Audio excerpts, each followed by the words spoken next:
Hello guys, I am advocate Dishank from Dishank law academy.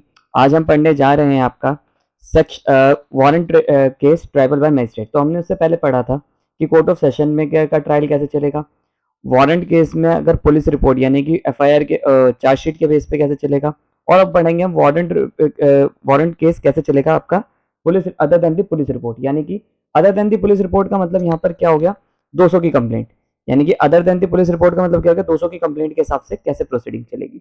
तो इसे ऐसे समझिए कि जब आपका 200 की प्रोसीडिंग के बाद एग्जामिनेशन करता है मजिस्ट्रेट विटनेस को और कंप्लेनेंट को, ठीक है। उसके बाद 204 में वो बुलाएगा, किसको, अक्यूज को बुलाएगा, वारंट करेगा या सम्मन्स करेगा। अब उसके बाद क्या होगा, 244 की ये होगी प्रोसीडिंग्स, ठीक है। उसके बाद क्या होगा, 244 की प्रोसीडिंग्स होगी। अगर अक्यूज के ऊपर चार्ज बनते हैं तो ठीक है, ठीक है, अदरवाइज उसे छोड़ देगा, ठीक है। यहाँ पर लिखा है when accused shall be discharge, अगर अक्यूज के ऊपर चार्ज नहीं बने, ठीक है, तो उसे डिस्चार्ज कर दिया जाएगा। और अगर वो डिस्चार्ज नहीं हुआ तो उस पर फ्रेमिंग ऑफ चार्ज, इसे बेवकूफ उन्होंने ऐसे लिख रखा है, फ्रेमिंग ऑफ चार्जेस भी आप लिख सकते थे, ठीक है। उसके बाद क्या होगा, आपका एविडेंस होगी, आपका एविडेंस होगी किसकी, डिफेंस की, यानी कि डिफेंस एविडेंस चलेगी। उसके बाद अब आपका क्या है, 248, 249, 250। देखिए ये 248, 249, 250 आपका इससे भी मिलता जुलता है, ठीक है। इसके बाद भी क्या है, 248 है, 249 है, 250 है, ठीक है। तो इसके बाद भी आता है, ठीक है। तो ये कंक्लूजन है। अब पढ़ते हैं हम 244। देखिए 244 में क्या कह रहा है, कह रहा है कि आपका if an any warrant case institute other than the police report, other than the police मतलब यानी कि कंप्लेंट केस में अगर वारंट केस बनता है, वारंट केस का मतलब इसमें पनिशमेंट 2 साल से ज्यादा की है और 2 साल से कम वाले समन्स केसेस होते हैं। Police report the accused appear, और अक्यूज टू आएगा या उसे लेकर आएंगे मजिस्ट्रेट के सामने अगर जेल में है तो। The magistrate shall proceed to hear the prosecution and take all such evidence shall be made proceed in support of prosecution. तो एविडेंस होना शुरू हो जाएगा। और मजिस्ट्रेट अगर चाहेगा तो एप्लीकेशन प्रोसिक्यूशन की एप्लीकेशन के बेस पे सम्मन्स भी कर सकता है विटनेसेस को, ठीक है। और उनको कहेगा, उनको डायरेक्ट कर सकता है कि आप 1 जनवरी को आओ, ठीक है। अब when the accused shall be discharge, अब यहाँ पर क्या है, when accused shall be discharge, अब डिस्चार्ज कब होगा। अब देखो यहाँ पर उल्टा थोड़ा सा इन्होंने कहा, if upon taking all evidence, जब सारे एविडेंस को वो कंसिडर कर लेगा। रेफर 244 में जितने भी एविडेंस है आपका, जो भी डॉक्यूमेंट एविडेंस, ऑरल एविडेंस, सबको एग्जामिन कर लेगा। Magistrate consider for a reason to be recorded, magistrate reason record करके, मैजिस्ट्रेट रीजन रिकॉर्ड करके there is no case against, और वो पाता है यार इस पे तो कोई केस बन ही नहीं रहा एविडेंस को रिकॉर्ड करने के बाद। यानी कि पहले वो एविडेंस रिकॉर्ड करेगा देन डिस्चार्ज करेगा। तो यहाँ पर डिस्चार्ज थोड़ा डिफरेंट है, क्योंकि अगर हमने उससे पहले पढ़ा था तो डिस्चार्ज आपका कब हो रहा था, आफ्टर आफ्टर आफ्टर एविडेंस पढ़े थे आपने। देखिए इससे पहले हमने जब भी यहाँ पढ़ा था, ठीक है, तो यहाँ पर क्या हो रहा था, डिस्चार्ज कब हो रहा था, आफ्टर एविडेंस हो रहा था, ठीक है। यहाँ पर ये चीज आपकी बाद में है, डिस्चार्ज कब हुआ है, after evidence, before evidence, sorry before evidence हुआ था। और यहाँ पर थोड़ा सा अलग हो रहा है।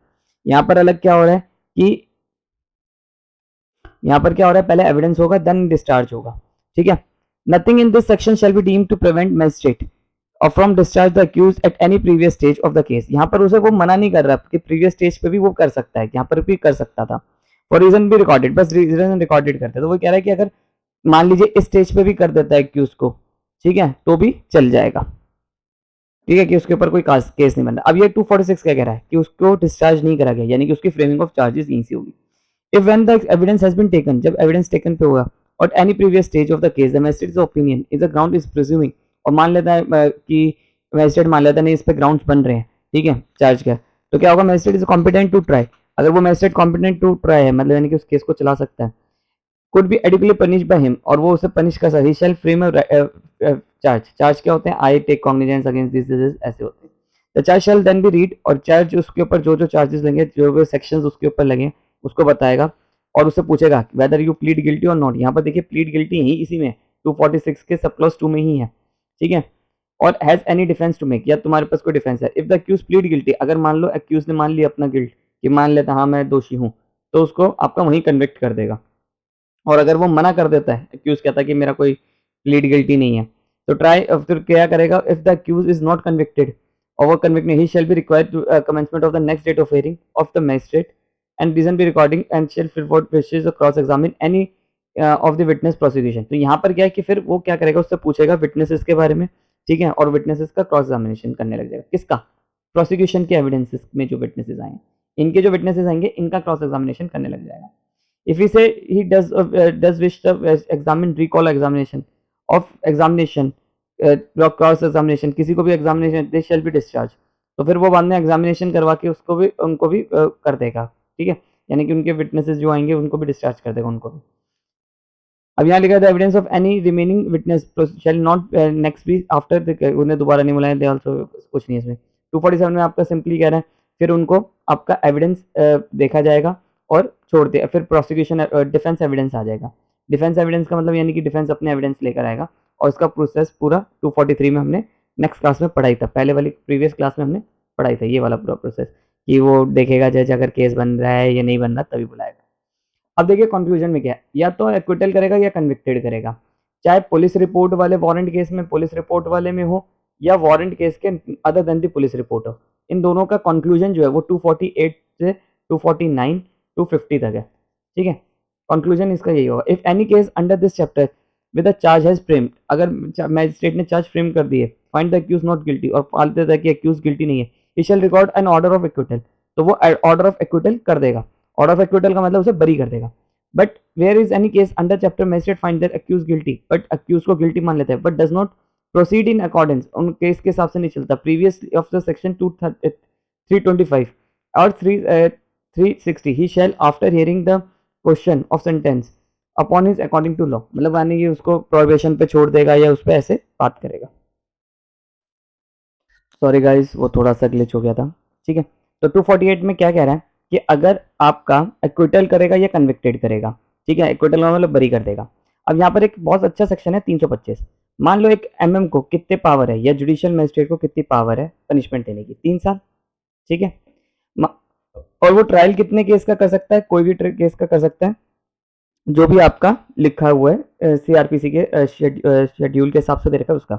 मान लो ये केस ट्रायल कर रहा है 10 ईयर्स वाला, ट्रायल ये 10 ईयर वाला कर रहा था. ठीक है, जैसे रॉबरी हो गया 392 में, उसमें पनिशमेंट ज़्यादा ही है. अब मान लो इसे लगता है कि नहीं यार, इसको जो अक्यूज्ड है ए, इसको तो पनिशमेंट कम से कम 5 साल की तो मिलनी चाहिए.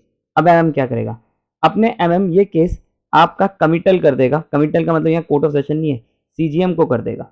ठीक है, कहेगा सीजीएम साहब से, सीजीएम साहब ये केस है ना, ऐसा ऐसा है, मैंने ट्रायल पूरा कर लिया, एविडेंस सारे ले लिए मैंने, सब कुछ कर लिया, अब देख लो इसको ना सज़ा को 5 साल की सुनानी चाहिए कम से कम, क्योंकि 10 साल की सज़ा है, कम से कम 5 साल तो सुनानी चाहिए, और मैं तो 3 साल से ज़्यादा नहीं सुना सकता, आप देख लो इसको. तो 325 में सिंपली सी बात है, मैजिस्ट्रेट जो होगा जिसको पावर नहीं है और उसे लग रहा है कि मेरे को इससे ज़्यादा की पावर सज़ा सुनानी है, 3 साल से ज़्यादा सुना ही नहीं सकता वो, अगर 3 साल से ज़्यादा की सुनानी है तो वो 325 में जाएगा. और 360 क्या कहता है, या तो फिर वो अक्यूज्ड को आपका वार्निंग देके छोड़ देगा या प्रोहिबिशन पीरियड पे छोड़ देगा. तो सिंपली ये बात कह रहा है. He shall after hearing the accused on the question of sentence pass, और ये कब करेगा, आफ्टर मतलब सेंटेंस आर्ग्यूमेंट्स ऑन सेंटेंस के बाद करेगा. आपका एक स्टेज होती है जो आर्ग्यूमेंट्स ऑन सेंटेंस पे भी होती है कि कितनी सजा मिलनी चाहिए नहीं मिलना चाहिए.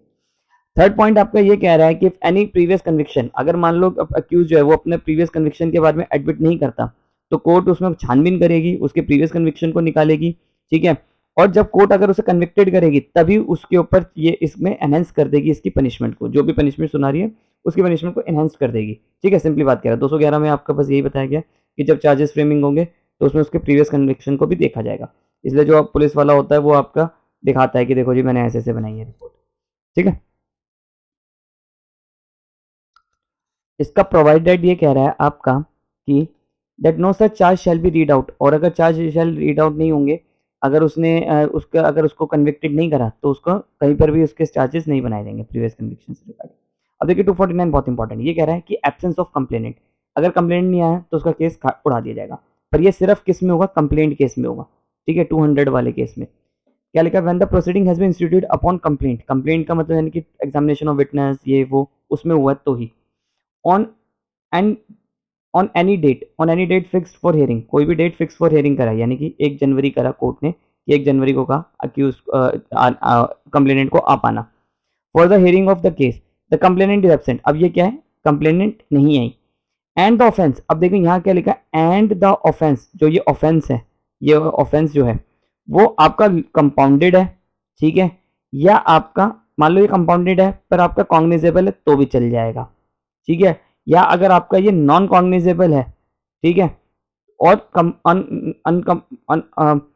कंपाउंडेबल नहीं है, नॉन कंपाउंडेबल है तो भी चल जाएगा, ठीक है। तो यानी कि यहाँ पर और वर्ड लिखा हुआ है, ठीक है, तो ध्यान से पढ़िए।